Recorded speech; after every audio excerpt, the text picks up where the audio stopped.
नरेंद्र मोदी सरकार ने 8 साल का सफर पूरा कर दिया है। 26 मई 2014 को नरेंद्र मोदी ने पहली बार प्रधानमंत्री के तौर पर शपथ ली थी और 2019 में दोबारा प्रधानमंत्री बने। इस दौरान मोदी का कार्यकाल काफी उतार चढ़ाव भरा रहा। बीते 8 सालों में पॉलिटिक्स से डिप्लोमेसी तक कभी उनके काम को सराहा गया तो कभी उनके फैसलों पर सवाल उठाए गए। ऐसे में आज हम बात कर रहे हैं मोदी सरकार के 8 सबसे मुश्किल मोमेंट, जिनके निर्णय लेने से जमीन पर उतारने तक काफी बड़ी मशक्कत करनी। पहला, कृषि कानून। मोदी सरकार के 8 साल के दौरान सबसे टफ फैसला कृषि कानून लाने का था। कृषि क्षेत्र के सुधार के लिए मोदी सरकार 3 कृषि कानून लेकर आई तो बड़े बड़े दावे किए गए थे, लेकिन संसद में कानून के पास होते ही पंजाब के किसान सड़क पर उतर गए, जिसके बाद हरियाणा और यूपी सहित कई राज्यों किसानों ने विरोध शुरू कर दिया। दूसरा, जीएसटी, एक देश एक टैक्स। मोदी सरकार के लिए जीएसटी कानून पास कराना काफी चुनौतीपूर्ण रहा है। हालांकि यह सरकार के सबसे बड़े फैसलों में से एक है। जीएसटी को गुड्स एंड सर्विसेज टैक्स के नाम से जाना जाता है। पूरे देश के लिए एकल घरेलू अप्रत्यक्ष कर कानून है। जीएसटी ने भारत में कई अप्रत्यक्ष करों जैसे उत्पाद शुल्क, वैट, सेवा कर इत्यादि को रिप्लेस कर दिया है। जुलाई 2017 से देश में जीएसटी लागू है।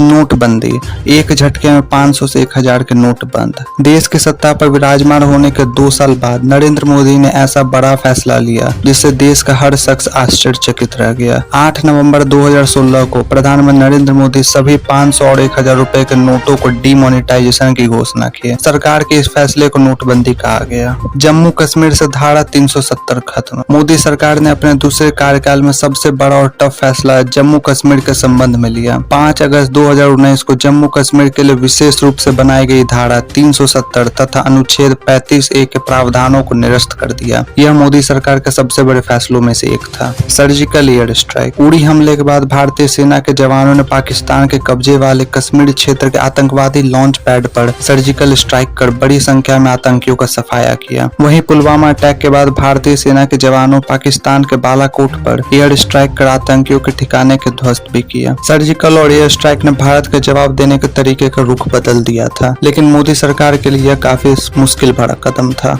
CANRC, मोदी सरकार 2019 में पाकिस्तान, बांग्लादेश और अफगानिस्तान से आए 6 समुदायों के शरणार्थियों को भारत की नागरिकता देने के लिए नागरिकता संशोधन कानून लेकर आई। इस कानून को लेकर पूर्वोत्तर के असम से लेकर दिल्ली का आंदोलन हुआ। दिल्ली शाहीन बाग में CANRC को लेकर लंबा आंदोलन चला था, क्योंकि इस कानून के तहत केवल 6 शरणार्थी समुदायों को भारत की नागरिकता देने का प्रावधान है। मुस्लिम महिलाओं को 3 तलाक से निजात। मोदी सरकार ने अपने दूसरे कार्यकाल में एक और महत्वपूर्ण फैसला लिया। इसमें मुस्लिम महिलाओं को 3 तलाक से निजात दिलाने के लिए कानून लाया गया। यह एक ऐसा कानून है जिसने 3 तलाक को एक आपराधिक अपराध बना। रूस यूक्रेन युद्ध, रूस और यूक्रेन युद्ध के दौरान मोदी सरकार पेशो पेश में रही। अमेरिका का लगातार दबाव था कि भारत को यूक्रेन के साथ खड़े होना चाहिए, तो दूसरी तरफ रूस पुराना मित्र था। ऐसे में मोदी सरकार ने तटस्थ रहते हुए यूक्रेन और रूस दोनों के साथ अपने संबंध को बनाए रखा।